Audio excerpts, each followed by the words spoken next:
Imagine picking up a book, hoping to finally master English, only to find it's dragging you down, making you want to quit altogether. It's a surprising truth, but choosing the wrong book can be more detrimental than not reading at all. Welcome to Daily English Practice. Listen and speak. Today, we're taking a deep dive into your sources about how to improve English by reading books. It's a method, well, a lot of learners turn to, right? Absolutely, with great intentions usually. Exactly, but maybe sometimes without a clear strategy. You've asked us how to navigate this. I mean, it feels like an endless world of literature Oh, sometimes. it can feel overwhelming, yeah. To really accelerate your language skills and, make every minute you spend reading actually count. And what really stands out from this research, I think, is that while reading is, universally recommended for language learning. Right, everyone says read more. Exactly. Yeah. But your sources reveal these specific, quite powerful insights into why it works so well. And crucially, the principles for making it truly effective, transformative even. So not just what to read. No, much more about how to engage with it, how to really maximize your learning from it. And I think this raises a really important question for all of us listening. Mhm. Are we treating reading like, I don't know, another chore, another item on the study list? Yeah, just something to tick off. Or are we treating it as the genuinely enjoyable, profound experience it really can be?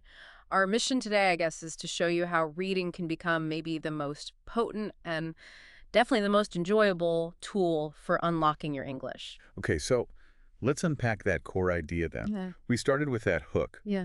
Could choosing the wrong book actually derail your progress? Yeah, it's a strong thought. It is. So for someone who might be struggling, maybe they're relying heavily on, traditional grammar drills. Mm-hmm.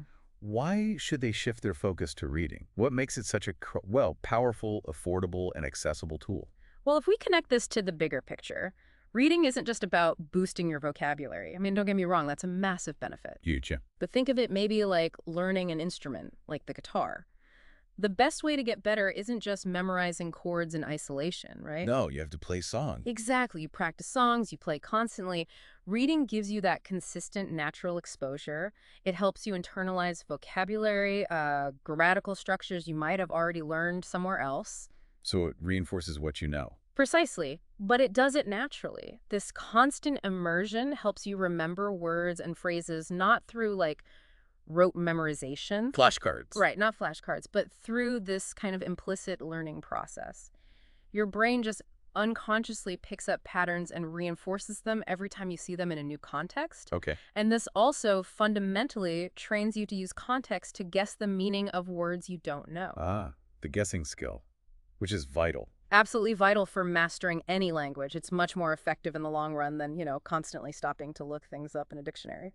That idea of tapping into the subconscious, that's really compelling. So if our minds can absorb language more effortlessly through stories, what does that mean for the kinds of stories we should be looking for? Exactly. Your sources really highlight this learning through stories feels incredibly natural. It mirrors how we learned our first language or, absorbed tales growing up. Like bedtime stories almost. Kind of. And when language enters the mind with very little resistance, which happens when you're lost in a good story you actually enjoy, can lead to really significant breakthroughs in comprehension, in retention. Effortless absorption. Pretty much. Stories let you absorb language without it feeling like hard work. And it goes beyond just understanding the plot. Reading well-written stories helps you see how language is used in context. How sentences fit together. Yes, and that dramatically improves your own writing skills. You start noticing different sentence structures, how ideas are linked, maybe even narrative tricks like foreshadowing or character development. Which helps you express yourself better. Absolutely. It helps you express complex ideas more clearly, more eloquently in your own writing. It's like watching a master builder at work piece by piece instead of just being handed a blueprint. Okay, that makes a lot of sense. So given we understand why stories are so powerful, the next big step, and maybe the biggest hurdle for many, is, how do you choose the right book? The million-dollar question. Right, your sources are clear. Yeah. The challenge isn't just reading, it's picking a book that's challenging enough, but not so hard. You just get frustrated and, give up. How do we find that balance, that sweet spot? Yeah, this raises that really important practical question. How do you know if a book is just right for you? And your sources offer this surprisingly simple but really effective rule of thumb. Okay. Read the first few pages, just a couple of pages. If you find yourself not knowing the meaning of, say, more than 5 words or phrases per page, More than 5. okay, it's probably too difficult for comfortable reading right now. Trying to push through something that dense, well, just leads to frustration. Burnout, even. Go there. We all have. Conversely, if you know every single word, well, it might be a bit too easy. It won't really push you enough to grow your vocabulary or understanding. So what's the target? The sweet spot generally is understanding the overall situation, the main ideas, but encountering maybe 2 to 5 new words or expressions per page. Enough to learn, not enough to overwhelm. 2 to 5. That feels achievable. It is. And what's great about this rule is how easy it is to apply now.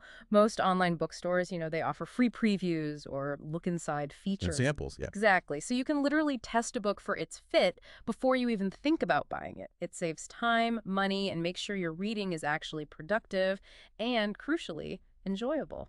This whole approach, choosing materials carefully for enjoyment and volume, leads us to this concept mentioned in the sources, extensive reading, often called ER. Yes, ER. It's a really key concept here. It's defined not by, intense study dissecting every sentence, but by reading a wide range of easy text. Easy for you, that's the important part. Right.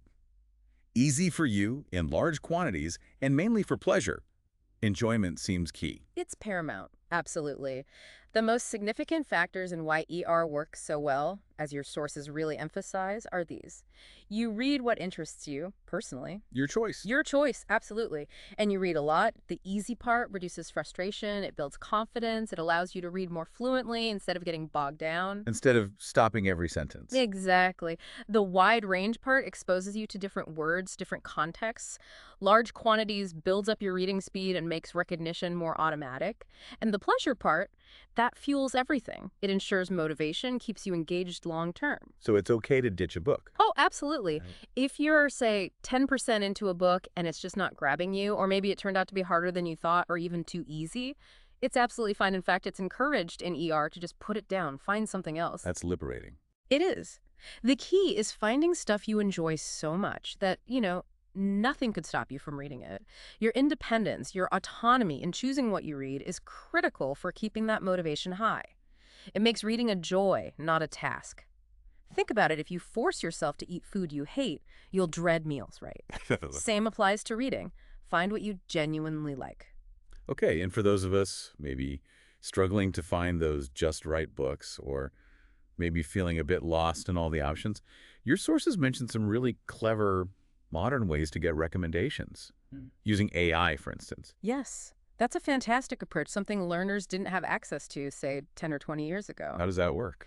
Well, you can literally ask an AI, like ChatGPT or similar tools, for lists of books that American kids or British kids read by grade level, say, list books for a U.S. fifth grader. Ah, okay. That gives you a sequence. Exactly. It provides a natural ordered sequence. Yeah. You start with simpler stories and gradually increase the complexity. And beyond just the language, it offers this fascinating window into the culture. What native speakers grew up with. Right, which helps you get closer to the everyday context, the shared stories. It's part of really acquiring a language, not just learning rules. That's a great tip. What else? Alternatively, you could ask the AI for lists specifically tailored for English learners by proficiency level. Using terms like A1, A2, B1, B2. The CEFR levels. Precisely, the common European framework. So you can say, recommend B1 level novels for English learners. That gives you very targeted suggestions. Makes sense. And another incredibly practical option is to look for graded readers, or just readers. These are books specifically written or adapted for language learners. Simplified versions. Sometimes simplified, sometimes written from scratch, but always with vocabulary and grammar carefully controlled to match specific levels. They often have glossaries in the back, maybe comprehension questions. They're designed specifically to build confidence by making success feel achievable right from the start. So, lots of ways to find the right material. Now, translating all this into action, what does it mean for what else we can read? It's clearly not just about burying yourself in long novels, is it?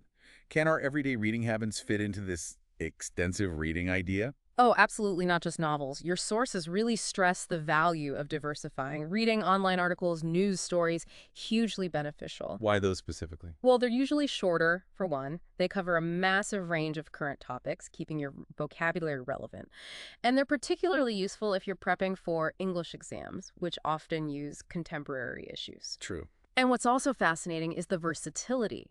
Even things like comic strips or graphic novels. Comics. Yes, if you enjoy them. Or nonfiction, popular science articles, history blogs, maybe stuff related to your hobbies. As long as it aligns with your interests and it's at roughly the right level for you, it's effective. Okay. The key is just consistent exposure to English in formats you genuinely find engaging. And this brings us neatly to technology again. You mentioned AI for recommendations, but technology has opened up even more possibilities for the reading itself, right? Definitely. Digital platforms have been a game changer for extensive reading. Think about online libraries, ebooks. The access is incredible now. And you mentioned reading while listening, RWL. Yes, RWL. This has shown really significant benefits in studies. It's where you listen to an audiobook while simultaneously reading the exact same text on your screen, maybe on your phone or tablet. How does that help more than just reading? It's a powerful combination. It reinforces pronunciation alongside word recognition. It helps you internalize the rhythm, the intonation of spoken English, and often it allows you to process the information, the story, much faster and maybe more deeply than just reading alone. Sounds efficient. It can be. And just the general practicality, the portability, flexibility, the sheer accessibility of digital formats, it makes extensive reading easier to fit into our lives than ever before. So if we connect this back to the bigger picture, reading isn't just improving reading. No, absolutely not. It's really a gateway skill. It feeds into all four language skills. Listening, especially if you do RWL, speaking because you're internalizing natural phrases, idioms, sentence structures. Writing, because you're observing how good writers construct their sentences and narratives. And of course, reading comprehension itself gets a massive boost. Right. Your sources consistently highlight that this kind of integrated approach significantly improves not just vocabulary, but general language proficiency. Fluency improves, comprehension deepens, and interestingly, some research suggests that even boosts other cognitive functions. Like what? Things like empathy by stepping into characters' shoes, creativity, problem solving. Imagine reading a complex mystery novel. You're literally practicing your analytical skills in English without even realizing it. That's fascinating. So, okay, we get the why, the power of stories, context, subconscious learning. We get the what, choosing the right level, diverse materials, using tech. Now, the big one. How do we make reading a consistent, sustainable part of our English learning? Because motivation, that can be the real challenge, can't it? You've really hit on the critical point there. Motivation is key. And the good news is extensive reading itself is proven to boost motivation.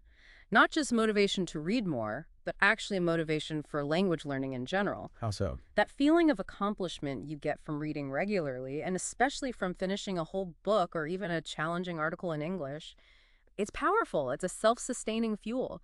You feel good, you want to do more. I can see that, but Yeah.